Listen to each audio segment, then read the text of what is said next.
All right, welcome back into the podcast. As promised, we are on part 2 of the massive training camp preview with the Bears blog chief Yes. editor Robert Schmitz, who joins me now. Robert, Bill Zimmerman, how you doing?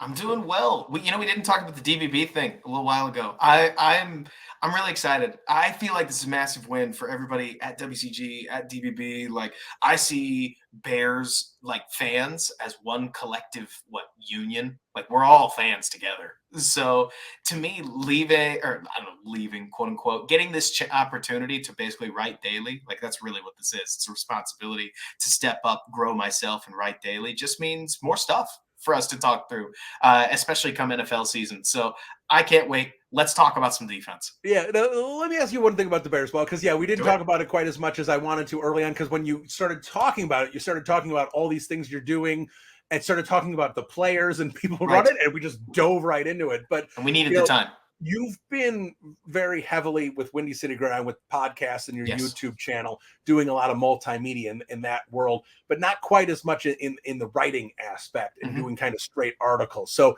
how has that been for you so far, and kind of adapting to kind of really, in essence, growing your personal brand to being able to be the film guy, be the podcast guy, and be able to be the wordsmith as well? That's been a huge part of it. I mean, most of the reason that I took the opportunity was because Lester and the team at WCG does such an amazing job at filling space that if I didn't do anything for a month, WCG didn't need it. Whereas taking over DBB means that tomorrow, for instance, Tuesday, when we're recording this, there needs to be a post. I need to put something up. And now, granted, Jeff has made a habit of posting 20-letter haikus on certain days. So not every post has to be a winner, but at the same time, having to come up with something every day was, to me, a real opportunity to get better at the part where I sit down, I'm going to write something, it's going to be 350 words, and what's it going to be about? And going through that and, I don't know, becoming a little bit more of a professional. I know we're largely hobbyists. I mean, the pay isn't incredible in any of what we do, but it's not about that.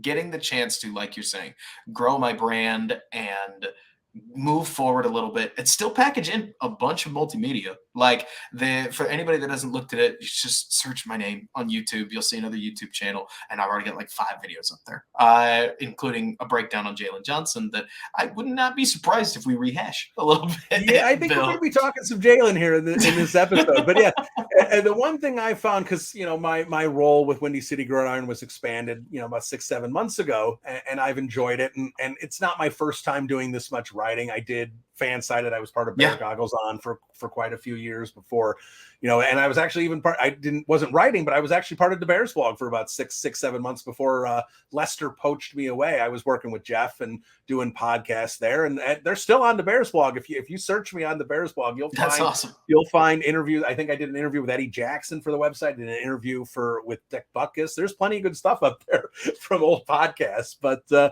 it's a great website, and Jeff obviously has been tapped into Hallis Hall for quite a while and has built up quite a following, and I'm excited to see where you're going to take this website, because I think, look, we as Bears fans, and Jeff, who had the the self-reflection to do it, there are parts of football that Jeff does not like. He's not interested in the draft. He's not interested in prospects. In terms of free agency, once the guy's on the team, he's interested. But in terms of getting and looking at who's available, he likes looking at the Bears. He doesn't like looking at the league as much. And I think he realized that if his website was going to continue to grow, he needed someone who could bring that aspect. And look, like Jonathan Wood, I know he's a great data analysis guy, and he's gonna remain as part of the website, and Andrew Dennehy as well. But I think what you can bring to that website is something that hasn't been on it very much, and I do think it was needed, and you're really going to help grow it. That's my hope, man. I mean, the part of my game that I guess I'm trying to work on the most is when you're brand new to writing, you can connect to people actually, I think, a little better than where I am right now. Like, at this point, I'm so many football books and so many hours of film deep that I have to try to remember where everybody else is. Not everybody else cares that when you motion an outside receiver into the slot and then you catch the corner still in man, you can get Tyreek Hill wide open on the sidelines against Jalen Johnson. It's not even fair. Most people are just like, Jalen got burned, and they call it even. And if you try to say, well, that's not exactly right, they're like, I don't really care, man. And so finding a balance between keeping everything completely accessible and frankly engaging while still trying, like you're saying, to push the envelope a little bit. Because Bill, we've talked about this in the past. The main reason I even got into this in the first place was because I got sick of hearing the same, or all 20 people in the Bears media say the same thing. And I, at least, if I'm going to say it, I want to know it's right. Does that make sense? Or at least have some homework done. Have some homework done so that I can say, I may be wrong, but if I'm wrong, it's because I saw this. You see it too, right? Right. And that's the fun of it. We'll see if it works. And that's the thing for me in terms of this particular podcast, and when I write articles and things like that, what I try and do is I try to marry all fandom together. Mm-hmm. And what I mean by that is I am a believer that you don't want to be in a niche within a fan base. And I think you want to try and appeal to everybody. And what I mean by that is there are the hardcore guys, right? Like that just want film room and really want the nuts and bolts and the X's and O's and all that. But then you got people who just like to watch football on Sundays and maybe do a podcast here or there. And they're a lot more casual, but they still love football and love the Chicago Bears. I want to try and create content that's interesting to both sides. Right. That's not easy to do, but that's always the goal. That's what I try and do. I'm a Brett Coleman, and I've talked about this. I think he's great at that, where he'll give you the nerdery of football, and then he'll give you that quick 5-10 second explanation after he goes nerdy on you to make sure that the people who aren't quite as nerdy are still coming along with him. I think he does a great job. EJ does a great job. That's why I'm a fan of the Bootleg Football podcast, what they're doing over there. But that's what I try and do, and still have some passion and have some fun along the way. And it's a challenge, but it's a fun challenge to have a voice and be able to talk to Bears fans every day. It is. It's great. It's an absolute honor. I love it. I mean, it's not long ago, I guess, that all I was doing was reading things. Like, loving the Bears can be a full-time job, whether you're making content or not. So in everything I know I do, I just want to try to write for not just the younger version of myself, but everybody out there that's out there scrounging for Bears content, because I still am one of those people. and so it's just right for me. Right. Yeah, no, I hear you. I sit there and sometimes, post OTAs and pre-training camp trying to come up with things to write about. That's why 10 Bears with the most approved training camp battles. You come up with series and things to do, because as a content creator, I'm struggling to come up with content when there's absolutely nothing going on. But then I'm frustrated that nobody else is making content because I still want to consume it. It's easy. And so that's why I'm so excited to get into this defense piece, because this is exactly that time of year when people are like, hey, Bill, don't count Travis Gibson out. And I'm not trying to tell anybody, like, I'm not trying to open up Gibson out. I'm not trying to open up with anything crazy polarizing or something outrageously negative, but there are definitely a couple of holes on this defense that still need to be repaired. But ideally, we don't give up 57 touchdowns again. So yeah. So let's jump into it. Like you said, let's start again like we did with offense. Let's kind of talk about Ryan Poles and his approach to the defense this off season. Free agency, you kind of see it come together after the draft and kind of how he pieced this defense together. Tremaine Edmunds, I think, is going to be a tremendous fit for this defense. I think that cover two and kind of what Eberflus wants to do, kind of the old Lovie Smith defense. I think seeing Edmunds, like, I don't want to say he's Brian Urlacher, but seeing Edmunds kind of in that role is kind of what they see. I was just arguing with people on Twitter about Roquan Smith. Because, Roquan Smith, there's an unnamed GM that said the Bears don't know what they're doing getting rid of Roquan Smith. And I sit there and go, look, I think Roquan Smith is a better linebacker than Tremaine Edmunds. That doesn't necessarily mean that Roquan Smith is a better linebacker in Matt Eberflus's defense than Tremaine Edmunds. And that was the point I was trying to make. But, I don't know if I would have spent on Edmunds.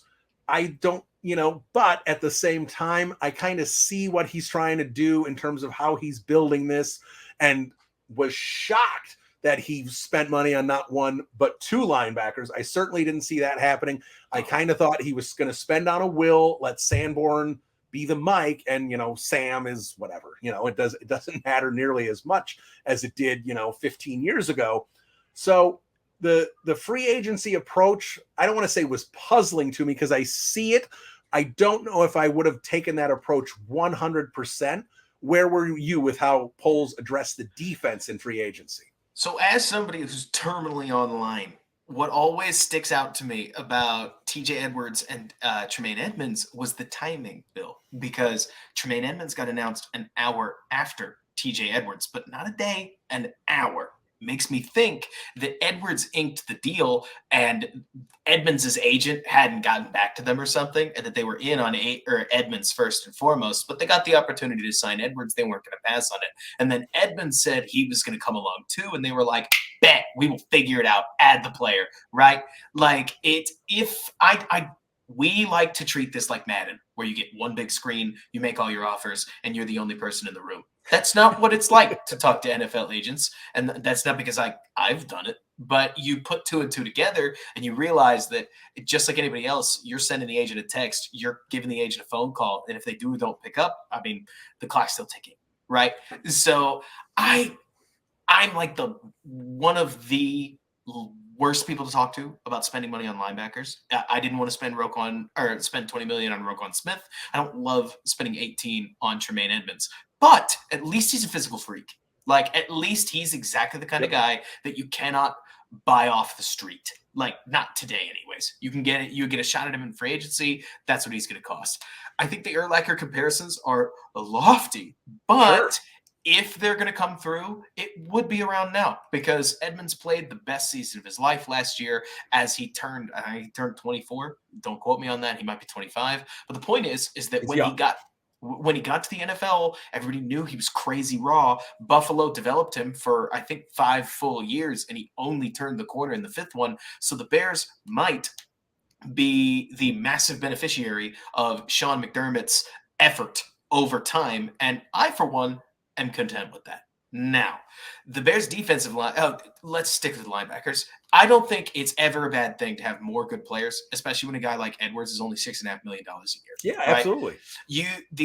I think it is I was just doing this with corners. We'll get there. But like this, there's only 17 corners in the NFL that are making more than $10 million. And if you include the guys that are making $10 million flat, it's 20, right? So the amount of guys in the NFL making really big money isn't that much. And if Edwards, for one reason or another, became some kind of a role player or a bench player, he's expensive, but you're not brokenhearted like you are if you spent $18 million on a guy you can't fit into your defense, right?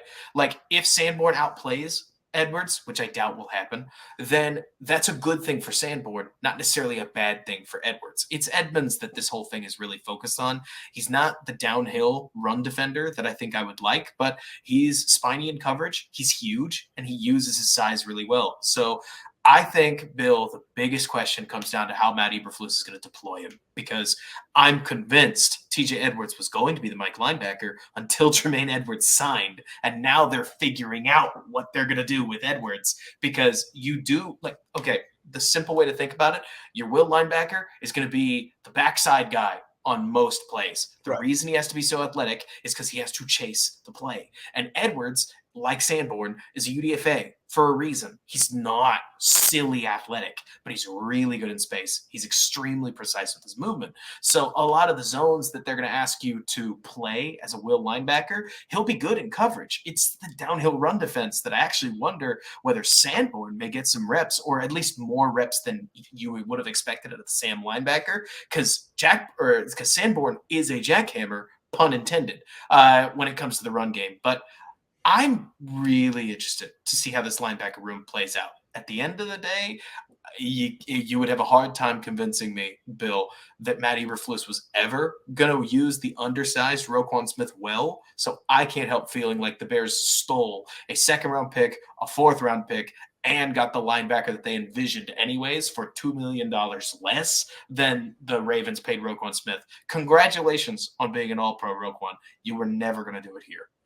Yeah, and that was kind of the whole point I was making with Bears fans, was exactly that. And a lot of Bears fans, well, Roquan had a couple great games before they traded him. He did. He also had a couple dreadful games too. Last season, he had arguably a couple of his worst games in a Chicago Bears uniform, and I think he just kind of felt like a fish out of water a little bit in that regard. But when I look at this linebacker room overall, with Edmonds, with Edwards, Noah Sewell, we'll see exactly what he is going to be. He also seems to be kind of in that Sam role. I've even seen a couple of people say maybe they could try him over at edge and see if there's something he can do there. We'll see kind of where Noah Sewell fits in. But I do love the idea of Sanborn being a third linebacker where, he can come out there in the Sam position, do what he needs to do when they are in actually a base defense and not a nickel defense. But at the same time, knowing that if Edmonds or Edwards gets hurt, you have Sanborn to pair with them. And you're not, if Trey Edmonds goes down, obviously that's your big money guy and a big key in your defense is going to suck.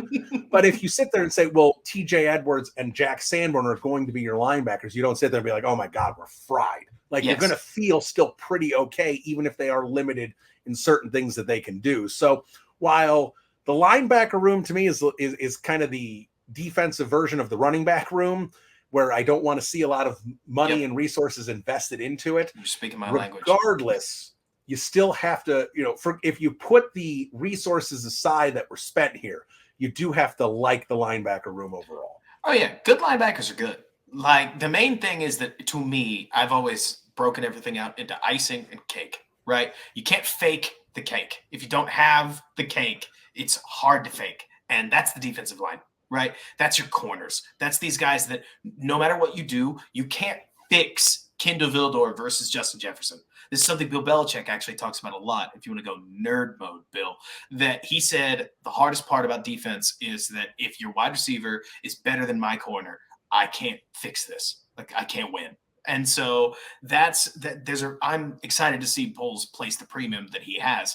I also know that Matt Eberflus loves his linebackers. And I mean, we don't need to go into off-the-record conversations with Brad Spielberger, but we've heard, Bill, about how head coaches have more power than I think people think that they have in a lot of these organizations. GMs make the final say sometimes, and other times Kyle Shanahan really does get more decision-making than you think he would. I mean, I don't know if it's Shanahan specifically, right? We didn't get any names, but more to say that, Bill, Matt Eberflus was going to get a linebacker. And to me, Tremaine Edmonds is the reason that we drafted Tyreek Stevenson and Javon Dexter instead of drafting, I don't know what linebacker they would have taken, but one of them, right? And I would much rather draft the other guys and pay somebody like Edmonds. So to me, it comes to the territory of your head coach. If I was to cry about this, Bill, it would be me just continuing to cry because I didn't get Brian Daboll. And I'm one of those guys that thinks, let it go. You have to embrace what the team is. You know what I'm saying? Sure. And this was always what they were going to do. And I hope they use them well because the Bears defense could sorely use it. Yeah. Now let's talk about the guys up front, because that's going to be a key part to this linebacking group being okay is can these guys keep bodies off the linebackers and all the things they need to do. But let's not just talk about it as one collective unit. Let's talk about the interior first, then we'll talk about the edge position, because the interior position is something where Poles addressed a decent amount here when you talk about free agency and the draft between Javon Dexter and Zach Pickens, and of course, Andrew Billings. And I like the Billings move. I thought that was a smart move. He's a very solid one tech. He's not flashy, but he's certainly not going to embarrass you either. Now, my biggest problem is you could probably make the argument that Andrew Billings at what he does is the best defensive lineman on the Chicago Bears unit, which is a problem. Now, hopefully that's not the case. Hopefully these other players, supersede him. But where are you when we just talk about the interior? Where are you with Dexter, Pickens, Jones, and Billings and sure, Travis Bell there as well, but those four kind of as your core interior defensive line? Well, they went from bad and cheap, and the main reason that the Bears lost 14 games and got DJ Moore, which I will thank them for that. Thank you, 2022 Chicago Bears defensive line. They went from bad and cheap to young and bad and cheap. So here we are. We still aren't good yet. You got to remember, Bill, for as many people as will look and they will say, what are you talking about, Robert? The 2023 Bears defensive line is an objective upgrade over the 2022 one. It is. It's a relativistic league, and everybody else is first rounder on the defensive line, minimum, right? The Packers have 3, I think, in Devontae Wyatt, Lucas Van Ness, and Rashawn Gary. And they have a big money free agent in Preston Smith. Like, that's a normal defensive line. As gaudy as that sounds, that's what it looks like. Don't look at the Eagles, right, Bill? Right. But so with the Bears right now, look, it's not great, but Rome isn't built in a day. I mean, I can't emphasize enough. You can't fix it all. And I'm glad that they went with Darnell Wright over. I mean, I can't say for sure that Jalen Carter was going to be a problem, but let's put it this way, Bill. 8 other teams passed on him, and the Bears didn't just pass on him, they traded out.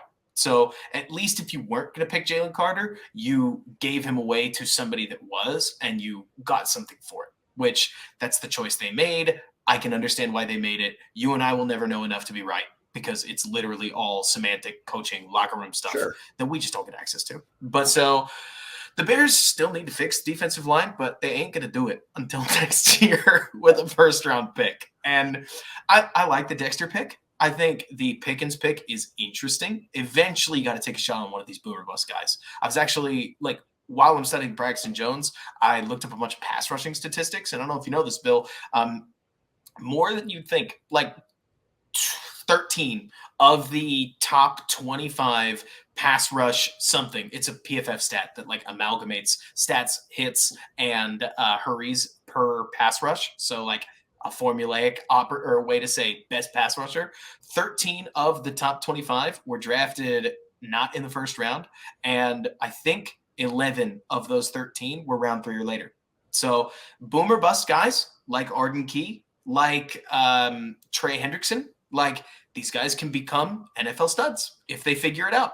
A guy like Pickens, to me, fits the profile. I mean, he's got the long arms and the quick burst that DeForest Buckner has, and he has got to figure out how to run defend as a one-gap run defense or a DT. But sometimes you figure it out and you live with it, and you say, maybe we can like live and die with that at 3 technique and inspire the guy. 4 or 5, you've heard it all, right? Because Bears fans will tell you. With Dexter, I think you get a nice eat your vegetables pick. I like the draft picks they've brought in. Let's put it this way. And they don't have enough cake yet, but they would have had to sign a Javon Hargrave to giga money at like 32 years old. They would have had to sign Draymond Jones, and it sounds like they just didn't want to because money ended up being better at Seattle, and I don't know, maybe injury concerns. That's what Greg Gabriel was talking about. Who's to say? But it's more to me, Bill, to end this ramble. I look at it and I'm like, oh, of course it's not good enough, but what are the other options? Like you can't. The Dolphins traded a first-round pick plus so that they could give Bradley Chubb mega money, and he's not on that list of 25 that I talked about. Like, it is hard finding a pass rusher. It is hard finding a pass rusher. And so while I'm sure the Bears are going to bring in somebody like Yannick Ngakoue that just doesn't care about the run, or somebody like that to make their abysmal edge defending group a bad edge defending group, this is not going to get fixed overnight. And it's going to be the biggest problem on the Bears defense. And it's just going to be a matter of whether they can find schematic solutions to generate pressure the way that New England does, or maybe they'll just live and die based on whether their 7 guys can cover for 8 seconds. Yeah, and look, and here's basically, and I think I brought this up on a previous podcast. The way I look at this Bears defensive line, like you're a little kid, right? You're 8 years old, whatever you might be, and you go to the amusement park and you want to ride the big roller coaster, and you go running up in the line, and they got that little sign there that says you must be this tall to be on the roller coaster. And you need to be like 50 inches tall to be on the roller coaster, and you're only like 44 inches tall at that time or whatever. And then you have a big growth spurt. And, you go back next year and you're just like, all right, I'm going to get on the roller coaster. And you go running on the roller coaster. And now you're not 6 inches short of the height you need to be on the roller coaster. You're 2 inches short, or you're 1 inch short, but you're still too short. That's the Bears defensive line. Just because it's greatly improved on what it was last season, it still isn't sufficient. And that's the bottom line there. This, without question, this is the weakest group. I do think on the interior, I think we're going to see a heavy rotation because I think Zach Pickens this season could be productive as a pass rusher. I think he could, we'll see. I think he could have some ability there. But if he is on the field when they run the football, he is going to get blown into the linebackers and destroy the play from a defensive standpoint. In the negative. I don't mean like blow up the play. I mean, he will be the point of attack and they will attack him. Dexter, I understand that, slow off the ball, and Florida said he was reading and reacting and all that. We'll see if that has an impact on him. I don't think it's going to be as much of an impact as others, but I do see enough play where it's not him. To me, his pad level issue is reading and reacting, because when you're trying to read, you're going to try and look up over your offensive lineman and look around. I think that's more of the issue related to his slow first step than sometimes just reacting to the ball. But we'll see. He's an athletic freak. He has all sorts of ability and talent. We'll see if Eberflus and the defensive, units there and the coaches can bring that together for him. I could see like a heavy rotational group where, maybe DeMarcus Walker bumps inside on pass downs with Zach Pickens, and they try and get those two rushing up the middle especially if they have someone like Ngakoue or someone on the outside. Maybe something like that'll work. And, on run plays, you bring in Andrew Billings and you put Billings with Dexter Jones, whatever it might be. I think you could see like a heavy rotational interior, because I think, and I don't think this was pace. I don't think this was Poles' plan to do very little on the edge. I think it was just kind of how the draft and how free agency broke, that there really wasn't the guy he wanted to spend on, or, wanted to use the draft capital where it was. That's my belief. I don't know that to be the case or not. I think that's the way it was. But I do think next year, one of those first round picks is going to be an edge. I would bet $1,000 on it right now. Two defensive linemen. They could take a 3 tech and an edge. They could easily do a double investment in the defense, on defensive line, with those first round picks. Absolutely. Maybe a first and second round pick. And in free agency, I think the defensive line is going to be the massive focus of Ryan Poles next year. He just couldn't do it all this year. He did poke around a little bit in free agency, didn't find the right fit. So here we are. So it's without question, it's going to be a problem. It will be improved. And I think as much as the interior is going to struggle, I think edge is worse. DeMarcus Walker, I think, is a fantastic third edge. DeMarcus Walker as your best edge is certainly not where you want to be. I like his versatility, that he can bounce inside. And this is also my problem right now. If they don't bring in another edge and you bounce DeMarcus Walker inside, well, who's coming on the outside? Like, there's just not enough there. Dominique Robinson had that great game against San Francisco and did nothing the rest of the season. I am not a Travis Gibson fan. I am confident that this is going to, I know, Matt Lombardo put out, they see Travis Gibson as potentially a contract extension. No, they don't. No. That's not happening. There is no way they are going to invest in edge and keep Travis Gibson around. That 8-sack season to me was more of a fluke. It didn't match the I forgot that happened.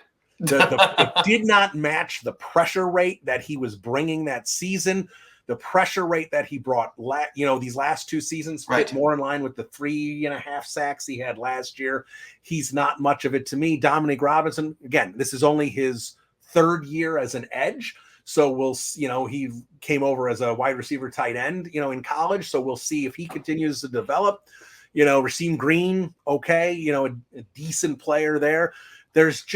I just don't see currently this team have any ability still to generate a pass rush. And we'll get into the secondary here in a second. And I like this secondary, but they're going to have to keep sticky for 4, 5, 6 seconds. And that's asking a lot. And we got to let's be blunt. We got to talk about the bad purely so that when it happens, we don't have to act bad about it. Because that's the thing, Bill. What I hate doing is building people up only to tear them down because I'm so upset they didn't live up to unrealistic expectations. Does that make sense? Yeah, sure. Like Travis Gibson, actually, I could see a minor contract extension, if only because, Bill, when he comes off the bench, he plays like Marion Barber in Dallas forever ago. Like when he's fresh and the other guy isn't, you see a lot of that energy. You see a little bit of spark plug, but you would have to be getting him for like $3 million a year. You know what I'm talking about? Like cheap role player money, if that, like maybe 4 or 5. I don't know. I'm not betting on it. It's more to say that DeMarcus Walker, I'm hard pressed to say that he wasn't brought in to be a 3-tech edge rusher or like a 3-tech kick in. I don't even think about his play on the edge purely because he just doesn't do it that often. And when he did, he certainly wasn't good at it. So to me, I don't know. Every time, I almost want to try to be as measured as possible with every complaint, if you'd call it that. Because if there are 3 positions you cannot fix in free agency, Bill, it's edge rusher, wide receiver 1, and quarterback. And as a team that was looking for a quarterback on the free agent market just 2 years ago, we know that too well. And like what it takes to get a bad solution. Like, I don't mind that Ryan Poles has basically not spent any money pretending that he got a solution when he doesn't think he did. Right? Javon Hargrave would be sweet next year. And a year after that, I don't think Javon Hargrave would be sweet anymore. But San Francisco signed him to, it was a 4-year deal, right? Like, that's a baseball contract in terms of how they, not quite how they structured it, but just you're getting a good year and then you're paying for it with probably 2 bad years, right? Yeah, and so to me, like, yeah, it would have been fun to spend the money, but I get why the Bears didn't do it. They do want to build a young nucleus that is affordable. They didn't have better options, and the better options that they have are pretty comparable to what the Bears currently are weighing, which the fact that we're saying that, and it is July, is hilarious that guys like Yannick still haven't signed. I'm pretty indifferent at this point. Like, the Bears aren't going to generate a pass rush. It just is what it is. Or at least they're not going to do it through one-on-one wins on the edge. But we'll see. Dominique Robinson has physical tools, but I'll tell you, Bill, his biggest problem with pass rush is that the Bears couldn't stop the run, and he's not a good run defender. So his biggest issue is that the Bears didn't get into these 3rd and 10 scenarios where he could pin his ears back and pass rush, which actually he flashes a little bit on. But a confused rookie is a slow rookie, and a slow rookie does not pressure the passer. So that's the story in a very tiny little nutshell. What would happen with 91? Yeah, so look, we both understand. I think Bears fans understand that defensive line is going to be a focal point next year. And I fully expect, I haven't even looked at it, but I fully expect Poles to invest in an edge in free agency. It may not be a star edge, but someone who he's expecting to get significant snaps. Right. I expect him to draft with one of those 1st-round picks and maybe a 2nd-round pick, an edge. So I think we're going to see that investment, a 3-tech, if he can get one, look, he's also shown he's not afraid to trade. So if he can get a player that'll fit this defense, he's going to trade for him. So I think we're going to see a significant investment in the defensive line next year. We just didn't see it this year. And that could hurt a very good linebacking core that we just said is very good and we like, but at the same time can also hurt a secondary that, let's take a little time here and talk about the secondary a little bit. Let's start with the safeties before we get over to the corners.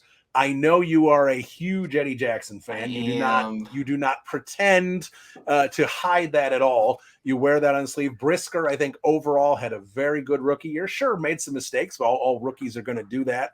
I think we can expect Brisker to continue to grow and develop into his role. At least I do.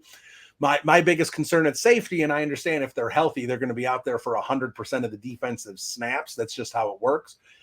I'd like to see DeAndre Houston Carson come back because I thought he played pretty well. Forget what he does on special teams. I thought he played pretty well defensively when he had to be out there. And look, maybe Elijah Hicks can do it. I haven't seen enough of him to know if the Bears are comfortable with him as their 3rd safety. Okay, fine. I don't see any depth at the safety position that I'm comfortable with. I do, however, like the 2 guys I have up top. Okay, so Bill, how much Madden have you played in your day? I played plenty of Madden. I just haven't played Madden recently. That's fine. Have you ever gone in and changed somebody's position? And so you've seen that when you switch somebody from, like, I don't know, defensive end to defensive tackle, like their overall dives because they're less good at that position? Right. For me, when it comes to this safety room, the number 1 guy I want to talk about is Brisker because he is pretty good as a strong safety. I think it's a boundary safety, field safety league, which basically means that these safeties trade responsibilities, but it's a blend. It's a hybrid role of the old school free and the old school strong. But the Bears did actually play Brisker at old school strong safety.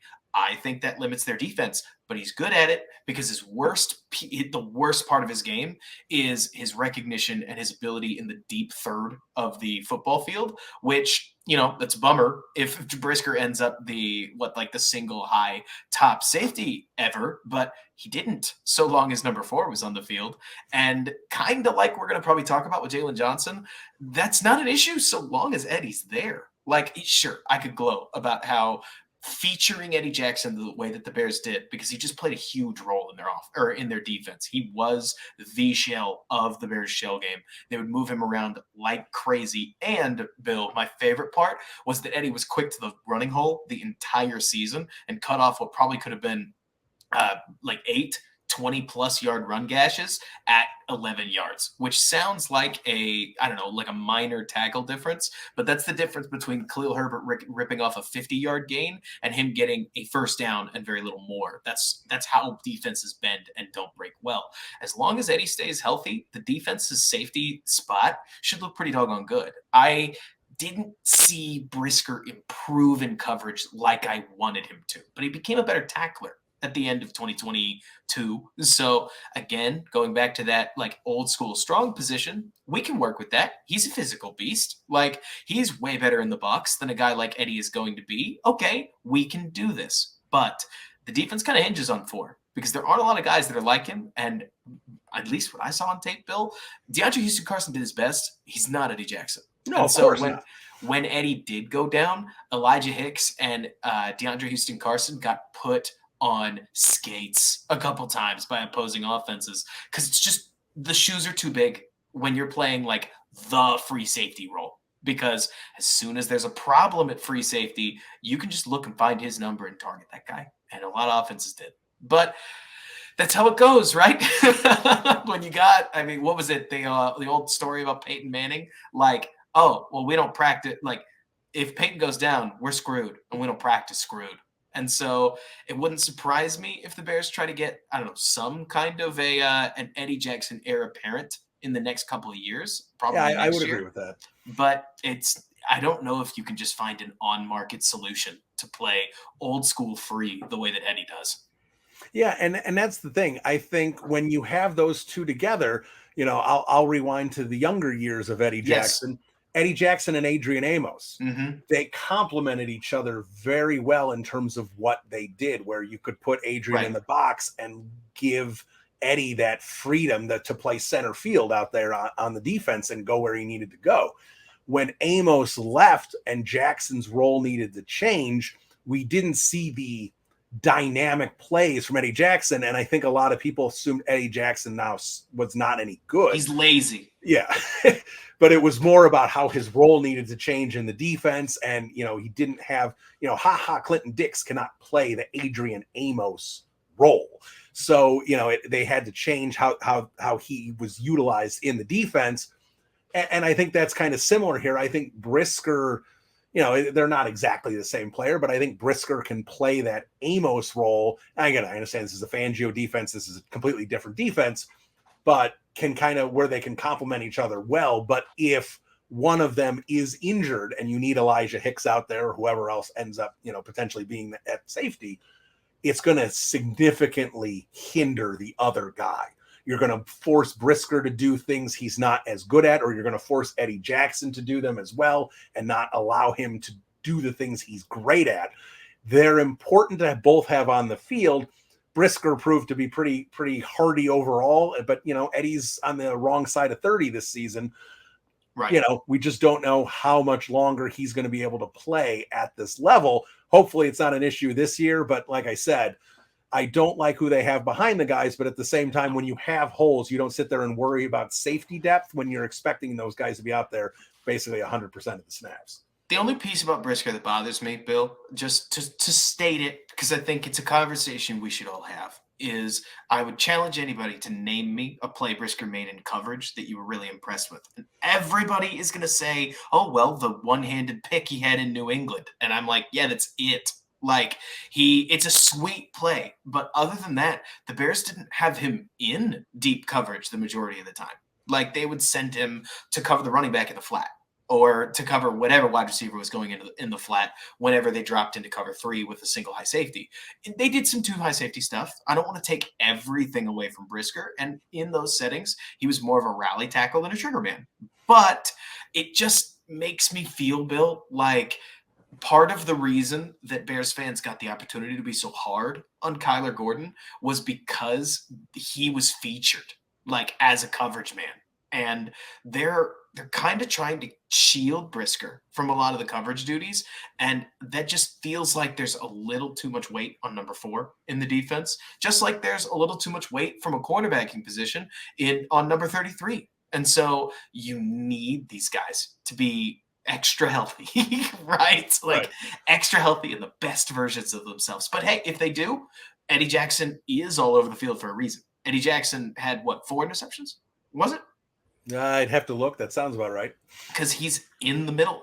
Like he's in the threat areas. He's backing up the right people.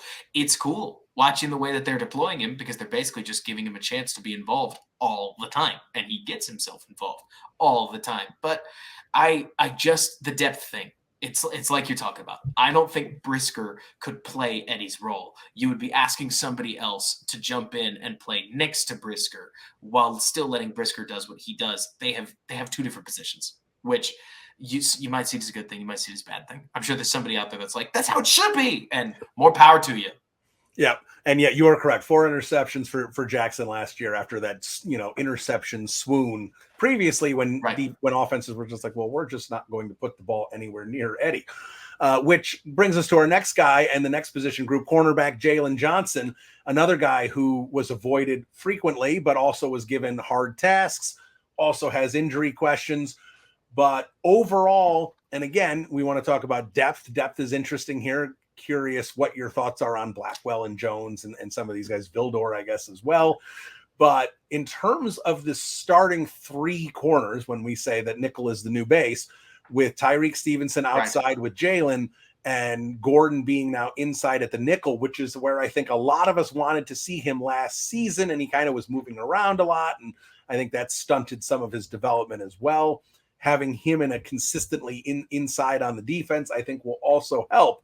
So overall, this secondary, I think the starting 5, not talking about the depth so much, I think the starting 5 on this secondary is very good. I think the depth is a little questionable, but let's start with the starting 3 corners here and kind of, if you want to start with Jalen, because I know you've been focused on him recently and kind of what he brings to this defense and what to expect out of him. So Jalen's funny, if only because, so PFF grades don't really matter, but to use an example, Jalen Johnson is a career 65 PFF grade, and 60 is what they consider average, like replaceable level average. And it's funny that he has a grade like that because in my eyes, Bill, it's only because Jalen has basically never gotten a day off of being the CB1 since his second year in the league.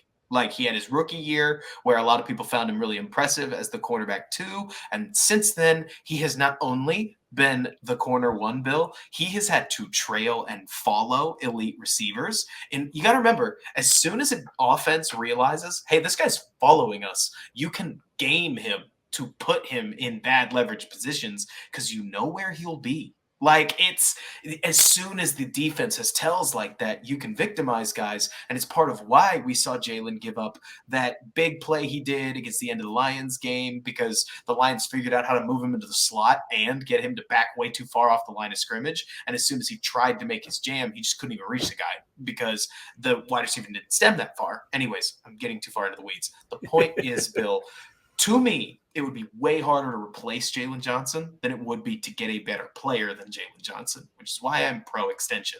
I think his value is messy, though. He doesn't have the counting stats and all the other things that would get him over Jamel Dean's recent payday. And you're not going to pay him like Trevon Diggs is about to get paid because Diggs gets you 9 interceptions a year, like literally 8 to 9 interceptions a year, whereas Jalen has 1 in 3 years. In career, right. And so it's tough for Jalen because from a defensive perspective, he plays a really big role. He's really good. Without Jalen Johnson, this defense would really, really suffer. And when he went down, they did. They got 40 burgered by Detroit, and it wasn't even hard. But it's just tough for everybody involved. Because if I was Jalen, I'm sure I would want more money. The role I'm playing on the defense is really hard. But at the same time, Bill, I don't know how, and any agent that Jalen hires, I don't know how they're going to spin positively that he's 3 shoulder surgeries in and he's not even 25 yet. He had 2 separate injuries, his quad and his finger, last year. Like,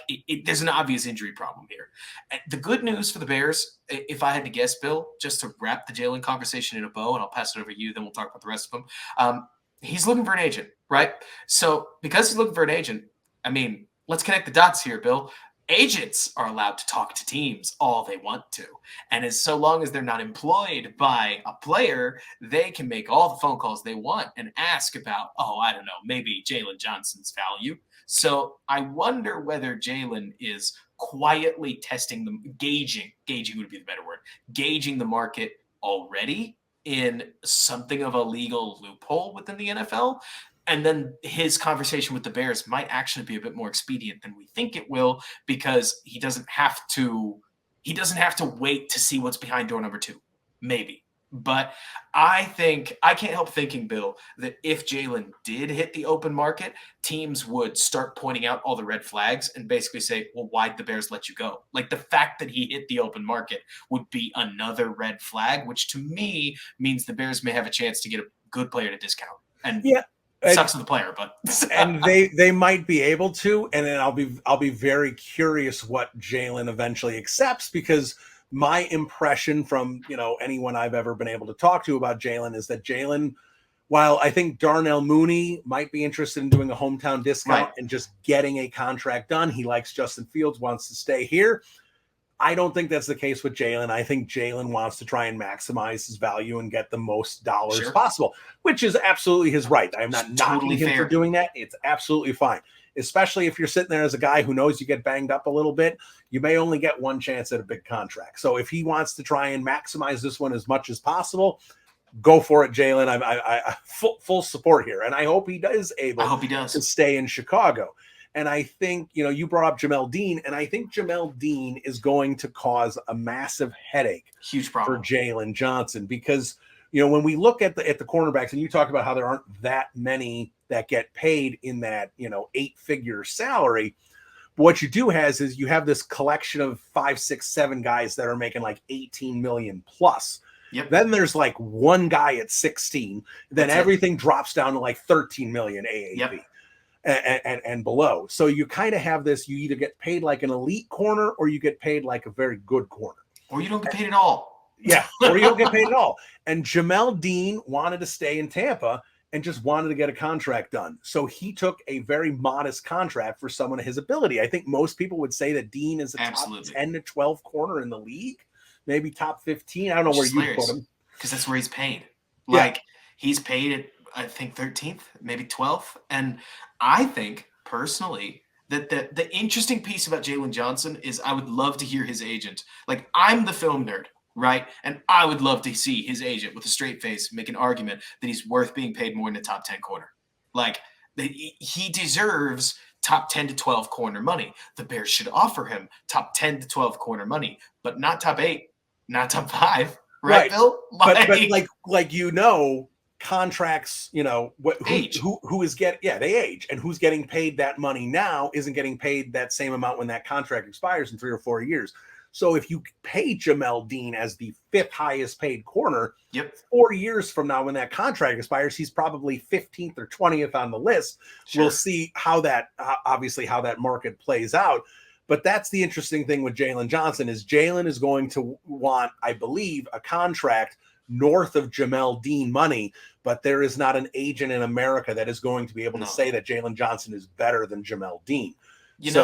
That contract, I think Dean could have gotten 464 pretty easily if he hit the open market, maybe even more than that.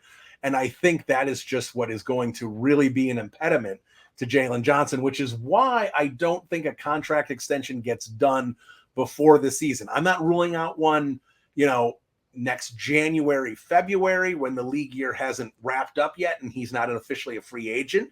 I think that's possible they get something done there. But I think Jalen is probably going to want this season to prove him to the Bears that he's Right. worth that level of money, and the Bears are probably going to be in the same boat and go, okay, go out and prove that you're worth that level of money. I think he's in a very difficult situation because of the position he plays, because of the contract that was just taken by Dean, and some of the things you pointed out. Like, Pro Football Focus isn't the end all be all, but I just bring it up because they do position rankings, and they did the top 32 corners. They put it out maybe about 2 months ago. Jalen Johnson wasn't on the list. Yep. And I don't sit there, and if you sit there and say, well, Jalen Johnson's a top 32 corner, that's ridiculous. That's fine if that's your opinion. I'm not even going to argue with you and say he's not, because I think he very well could be. I think he is. But the point is that an organization that studies the league looked at Jalen Johnson and said he's not a top 32 corner, which means there's people around the NFL that don't think Jalen Johnson is a top 32 corner. So Jalen Johnson, to create that market where he's going to get paid, doesn't have to prove just to Ryan Poles that he's worth that money. He has to prove it to the entire NFL that he's worth that money. So he has the leverage to go back to Ryan Poles to get paid. Exactly. I mean, to me, the other thing worth remembering, Bill, I think this is super interesting, but PFF only grades corners on plays where they get targeted. I think Jalen does most of his work in forcing the ball to go somewhere else, right? And so it's mostly on these throws that don't happen, or that he barely gets back into the play on, because he's battling with Tyreek Hill, A.J. Brown, Justin Jefferson, some of the best players in the league. The fact that he's creating any incompletion at all, I'm excited, because at corner one is hard. But the point is, Bill, I do think Jalen's agent does it. I think the open market would probably pay him like a corner two. You and I were talking about this offline, but I don't know if people would be near as high on Jalen as we are. We need him because we don't have another one, right? Like, I would argue the Bears could kind of do Jalen a favor and pay him at Jamal Dean's level, because I don't think he deserves it. Like, by the numbers, right? For me, film junkie, love Jalen Johnson. Said in my video breakdown, I would take anything other than 17.5 and smile, because we need a corner that badly. I like Tyreek Stevenson. I don't want to bet on him. Kyler Gordon's not going to be playing outside corner anytime soon. The Bears aren't going to trade for a corner. You need this guy, or it's going to be tough to compete in 2024. You know what I mean, Bill? Right. And what? Yeah. Go ahead.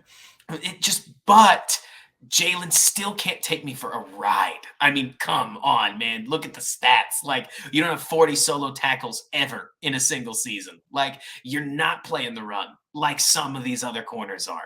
And I love what you do in coverage. But to even put you in what DJ Reed and Jamel Dean's, like, Carlton Davis's, like, grouping is saying a lot about you. Like, I'm having to puff my chest out to say that, because nobody else thinks that. And so take that deal. And I wouldn't be surprised, Bill, the more we talk about it. Jalen's 24.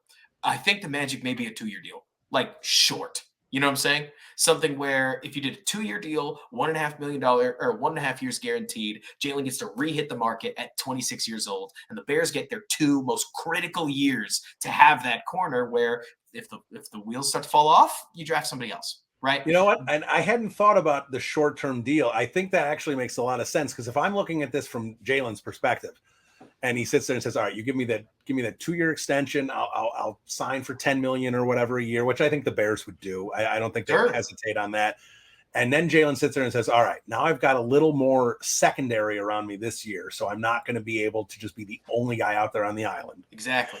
And let's assume that in 2024, pass rush. Now they have a pass rush, right? Poles goes out and invests in the pass rush. Now I can really shine on a defense that's complete, and I can really show everyone what I have, where then when I become a free agent, then in like 2025, that I can have a market, assuming he can stay healthy over these next few years, then he can really create a market for himself. And maybe that's the smart play, is getting an extension done in the short term and say, all right, Jalen, look, you're not getting that, Marshawn Lattimore money right now, but we're going to give you this money because we want you to stick around, and then let's see if you earn it. And if you earn it, we'll try and keep you around.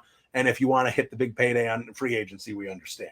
And look, I think that is a smart move from both sides. And look, I'm not a football player, and I'm not Jalen Johnson, so I'm about to make a couple of speculative moments, but like, I get, Bill, that accepting a contract isn't quite as much about the money as much as it's about what the money says. But if I was Jalen's family, Are you kidding me? You've made probably a total. I'm not literally looking at the contract.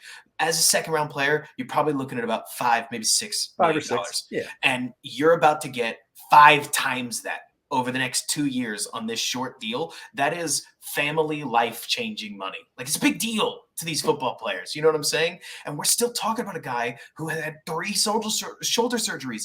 If you get a 4th, you won't see that money. Like, Right. what I keep thinking to myself, Bill, is if I was Jalen's agent, are we sure we want to play another season after you got nicked up again? Like, we could ink something today before we play another down, or you could tear your rotator cuff in week 1 and we'd never see $1. Like, I get it, but I partially think that getting some money, like that short-term deal where Jalen can keep his dream alive of breaking the Bears off in a couple years, but also he's got money in his bank that's guaranteed and he's taken care of, right? That makes sense for everybody involved, I think, because anything longer than probably 2 years is frankly too risky for polls, you know? Yeah, absolutely. So, I mean, I don't want this to go on too long. So I do want to just quick address here on the rest of the secondary here, because we haven't really talked about Tyreek Stevenson or Gordon that much. Good, but like a rookie. Kyler Gordon, insane athlete. People aren't giving him enough credit for how well he changes direction. Oh my gosh, he's dynamo when he's coming downhill. Those things that he might be able to do, especially as a zone defender, are really brilliant. He just got asked to do the most last year. Like Jalen Johnson had to square up the wide receiver 1 on the other side. Kyler Gordon had to cover all of the space in the middle for some reason, and he got next to no help in doing it, which is wild. So I'm not surprised he took his lumps, but he got better. Like, Bill, I don't think Kyler Gordon is about to be an all-pro. I would love it if he was. I don't think we're there yet. But I would tell you that I don't think anybody on the defense improved as much as Kyler Gordon did, because Jack Sanborn came out swinging. Kyler Gordon started as one of the worst corners in the league, but every loss, what was it? The Edison story about, like, I didn't invent the light bulb, I failed 1,000 times. Kyler Gordon got 900 failures out last year. Like, I can't wait to see if he puts it together this season, because if he does, he will be an incredibly confusing defensive back for quarterbacks to navigate.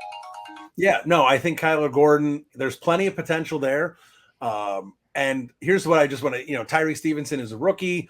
And I understand that, but it looks like the Bears are just ready to just plop him down in the starting lineup, which I like. Let's not play Kindle Vildor has to lose. Yeah, what's the other option? Was what I was just muttering to myself. Like, here's what I'll say about Tyreek Stevenson. I have a hunch if he's pretty good, he doesn't have to be an all-pro level. If he's pretty good, he is going to become one of the favorites of Bears fans, because he is a guy who will get in the receiver's face at the line of scrimmage. He's going to beat him up a little bit. He's going to come blitzing off the edge. He's going to make some plays. He's going to play aggressively. He's going to make some hits. And the Chicago Bears fan is going to love it. So I'm excited for that aspect of Tyreek Stevenson. Like I said, the depth here in the secondary and at corner, I still don't love. Kindle Vildor, I'm glad we don't look like, he's going to be starting. God forbid if we have an injury, he's back out there, because I know he flashed for a few games last year and looked pretty good, but he was still bad again at the end of the year. He had injury problems. He's just not a guy who has it. And then the one guy we just haven't mentioned, Terrell Smith, who I think is a really good value pick there. And we'll see if he has anything to contribute as a rookie. That's still a tall order.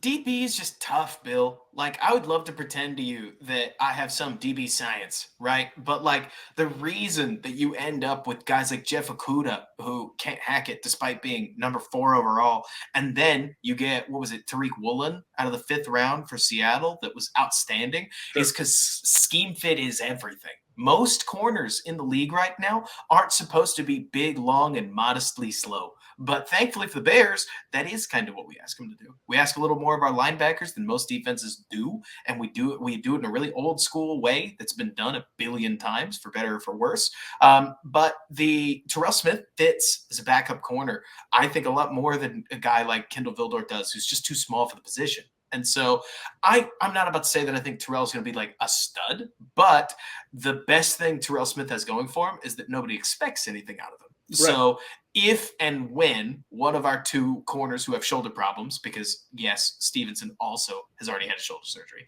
like when one of them gets hurt and Smith comes in and looks okay, people are going to treat him like Corey Graham. Remember him from back in the day? Sure. Like, whoa, he's fine. This guy's fine. How sweet is that? Like, I think he's a great depth corner to have. And I mean, if anything, you asked me about Noah Blackwell, Jalen Jones, etc. They drafted 2 DBs after drafting 2 DBs. Like, they're telling you without telling you that they don't think much of a UDFA and the old regime's 4th-round pick in Kendall Vildor. And so we're rotating the DB room. We're getting bigger. We're getting longer. And so I'm excited to see what they do with it. We're getting a little closer to seeing what Matt Eberflus like actually wants to do on defense. Right. And that's neat. That was the thing. Last year, he did not have the bodies to play the type of defense he wanted to play. They just weren't there. He did, in every aspect pretty much, but we're the positions, the players he's brought in, absolutely, like you said, I think it's going to be a lot closer to the actual Eberflus defense that he had in Indianapolis. Now,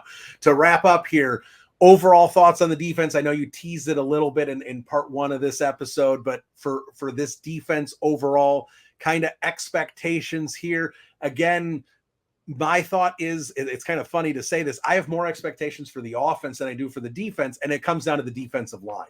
I like the linebacker room. I like the starting secondary, but the defensive line, I still think they're not going to be able to stop the run too well. I still don't think they're going to be able to generate a pass rush. And because of that, I think those other position groups don't perform as well because, as we know, defense is always the whole is better than the sum of the parts. Right. And that the lack of front 4 is going to negatively impact the back 7. I agree with you. I mean, to me, this defensive staff doesn't seem like they're as good at blitzing as some of the other staffs that I've watched, especially like more man-heavy defensive teams. Like Todd Bowles is really, really good at scheming up blitzes and making the defense look like it's not blitzing, and then they do blitz. The Bears are a little obvious with it, and I think it takes away from the blitz efficiency. Why does this matter, Bill? Because if you can't rush with 4, you're gonna bring a 5th. Right. And so if the Bears don't get a decent rushing threat, even just enough to carry water, or Gervon Dexter or Zach Pickens just pop off, maybe DeMarcus Walker blows us away, right? Then they're going to have to start bringing a 5th guy. And if they do, I think they're going to get hurt. I mean, I hope that the money that they've spent and that the players that they have and the weak links that they've shored up in coverage make it to where the Bears go from dead last to 24th in defense. Better than that would be really fun, because the 4 guys that matter the most on the defense are their worst room. I mean, that's just how it is, right? I would love to say, when people talk, Bill, about how like, oh, DB matters more than ever, it does. It's implied that you have a rush. Like, that's why the Eagles draft a pass rusher every year. Same with the Chiefs. They just drafted George Karlaftis, and then this year they drafted the Kansas State kid. He's got a very long name. Felix Anzumite something. But the point is that like these good teams know if you're not rushing the passer, you're dead in the water. The Bears, they're not rushing the passer. So I'll be as positive as I can be about a team with a bad defensive line. And I think they'll figure it out. They were the worst in the league by 6 touchdowns. Like, second place, Arizona was 51 touchdowns. They gave them 57 touchdowns. Not good, Bill, but it can't be worse than last year. It really can't be. There's too many good players in the back 7. I'm sure a move's coming. But today, July 11th, Tuesday, temper expectations for the Bears defense, because it really does all start up front, and they're better than a tanking defensive line. But how good is that? Good question. Right. and that's the thing. And that's kind of where I am, where if the offense can be league average-ish and that defense, like you said, could be in that 21-22 range, well, you average the 2 together, and I'm sure special teams and the balls bounce and everything can impact things. But, that puts you around maybe the 18th, 19th best team in the league, which is a lot better than 32nd, and probably works out to about an 8-9 record, which is kind of where I expect them to be. I mean, the funny part is, Bill, I know this isn't a win-loss prediction podcast, but the franchise most likely to win the division is a franchise that I have watched cataclysmically botch every advantage they have ever had my literal entire life. And so maybe the Lions do win the division. But to your point, if you were the, let's say, 18th best overall football team and the Lions choke away 5 games that they absolutely should have had, you could be talking about being a weak division winner just because things don't go well for the Packers, the Vikings, and suddenly it's you and the Lions squaring off. But that's where I think like this season could be a lot of fun because the division is very, very, very well set for parity. You know what I mean?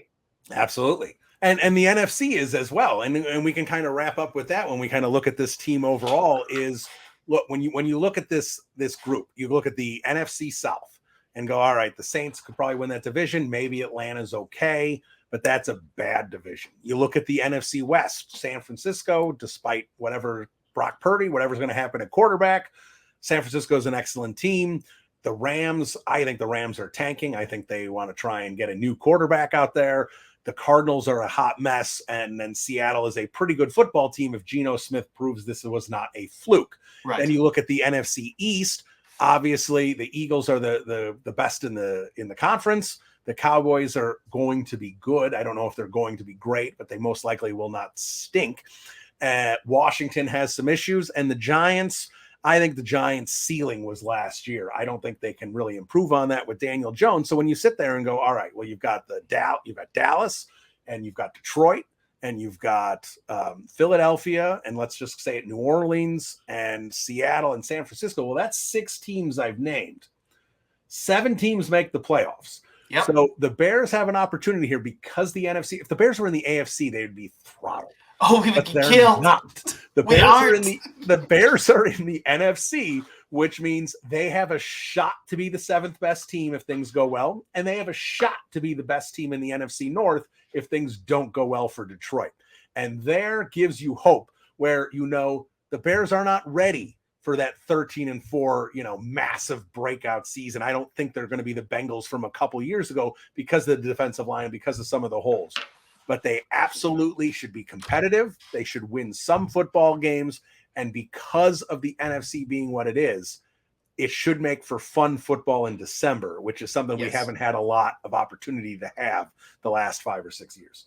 I got into a huge blow up with Dan Weeder that apparently he's still chapped about, which surprises me. Over this last December, I think, Bill, because Dan Weeder said something along to the effect of like, the Bears need to be playing meaningful December football next year, and I just don't know if they will. And I was like, Dan, you could be 5-10, and they'll stick you in the hunt graphic. Like, I mean, sad days right now, Bill. Like, the 7th seed has opened up some bad teams getting into the playoffs. And, hey, like the Bears when they lost to the Saints. Like the Bears. That was a horrible Bears team in 2020. But Matt Nagy ends up, what was that? He went to the playoffs 2 out of 4, times in Chicago. But anyways, goofy stories aside, it's more to say that I'm with you, Bill. Like this, the hardest part about projecting the schedule is that past roughly week 6, we have no idea who the Bears are going to be playing. We know the teams, but is Jimmy Garoppolo going to get there? Is Jared Goff still going to be healthy? Is Geno Smith going to be magic in a bottle, or is he going to be back in the bottle? Right? Like there's so many pieces to this, Bill, and all the Bears have to do is go like 500, and I think people are going to lose their minds. And so I am glad that expectations are relatively level set. God forbid the Bears win a couple games they shouldn't, and Bears fans will be awesome. Like, I'm not going to use the words that other national media will, because Bears fans are going to set people's mentions on fire. And honestly, it'll be fun to watch. But the guy I almost feel worst for, Bill, oh my gosh.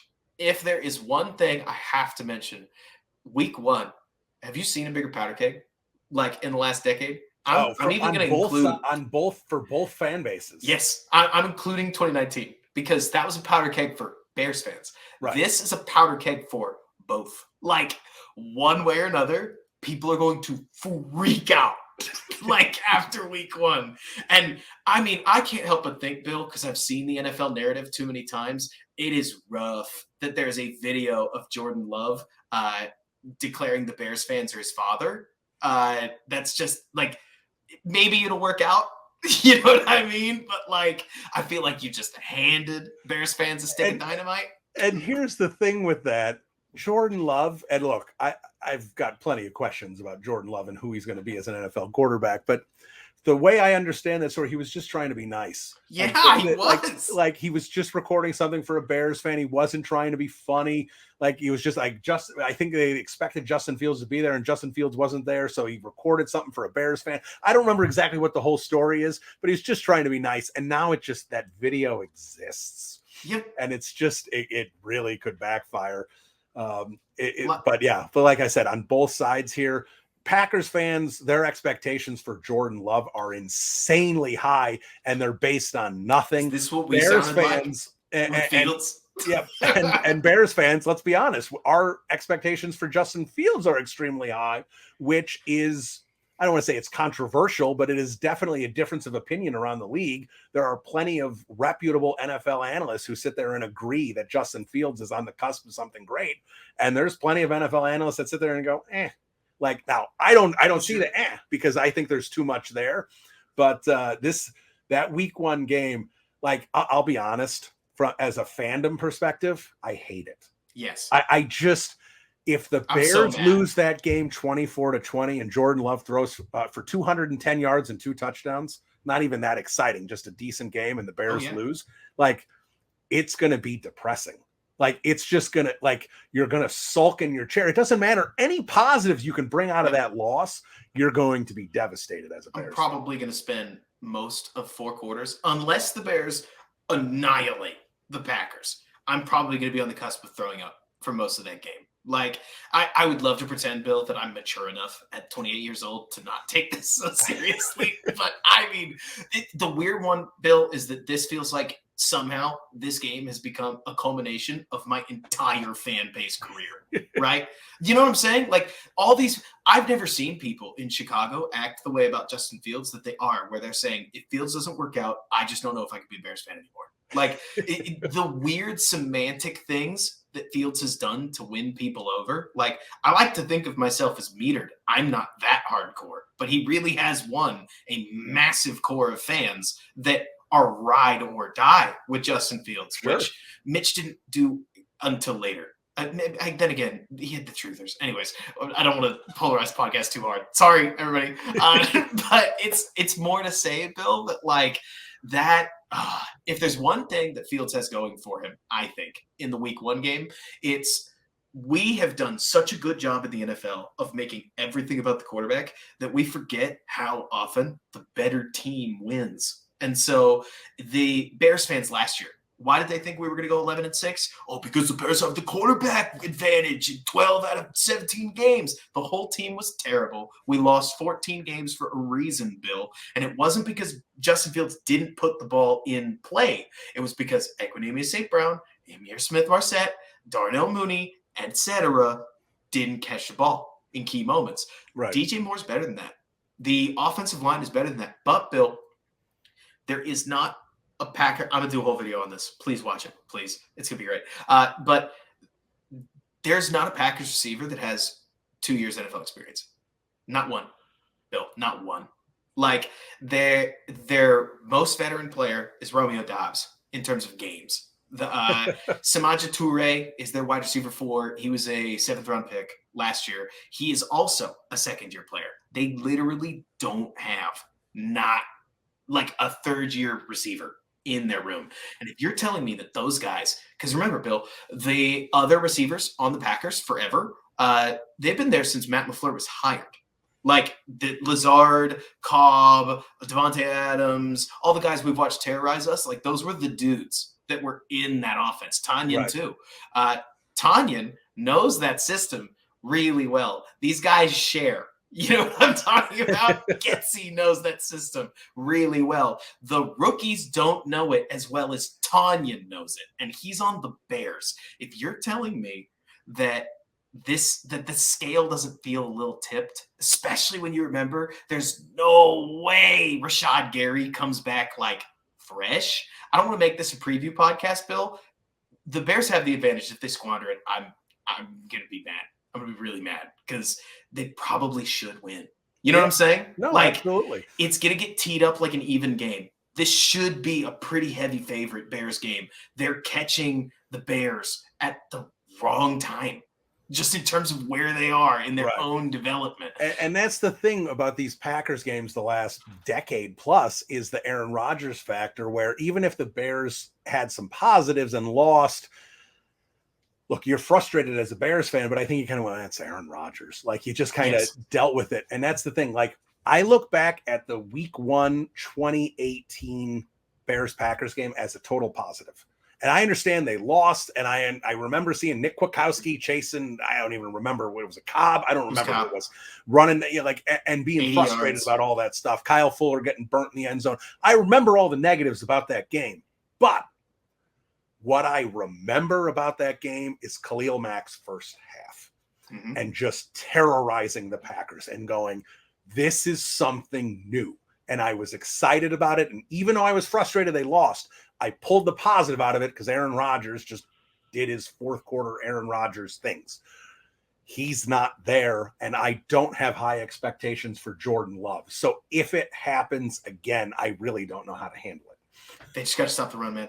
Like, if the Bears can stop the run and stop the run, they might. They're going to be better at it. They don't have Mike Pinnell starting. Like, then what is it? But the Packers do still have a decent offensive line, and they do have very good offensive line. Dillon. So, I mean, I don't know what Bakhtiari is anymore, but it's Bill, every running attack holds eventually. The Bears found that out the hard way last year. Right? Like, grinding down the field 15 carries at a time, not easy. So I'm not saying the Bears have the advantage. It's more that if the Bears, this is the real key, man. You want to talk about a team being led by the offense. If the Bears go out and they put up 17 points again, like they did week 14, the Packers offense might not be built to come back from that. Does that make sense? Yeah, absolutely. If the Packers walk the dog on offense that game, then it's going to be hard. Honestly, it's going to be tough sledding because the Bears also are built to lead from the front. But if somehow the Bears win the toss and they receive and Justin Fields puts the ball in the end zone and the defense gets a stop and the Bears get the ball back and they somehow score a second time. I know, a lot of ifs, a lot of dreaming. I'm stoking a lot of Bears fans' positivity. I'm one of you guys. I'm right there with you. But Bill, if Jordan Love gets the ball for a second time in the game down 14-0, I really don't know what the positive to pull out of that is for the Packers. But I mean, we'll just have to get there before we talk too much longer about it. But it's going to be a nerve-wracking game, but it will be fun. It's going to be something. So we have plenty of time to get ready for that. We're still 2 months away. So, all right, there he is, the editor-in-chief of the Bears blog. He is Robert Schmitz, the longtime Windy City Gridiron contributor. Robert, thanks for so much time. I hope everyone there enjoyed these lengthy podcasts. But Robert, I enjoyed it, and we'll talk to you again soon. Anytime. Thanks, Bill. All right, we'll wrap up this podcast on the other side. This is Bill Zimmerman, Bears Banter. We'll be right back.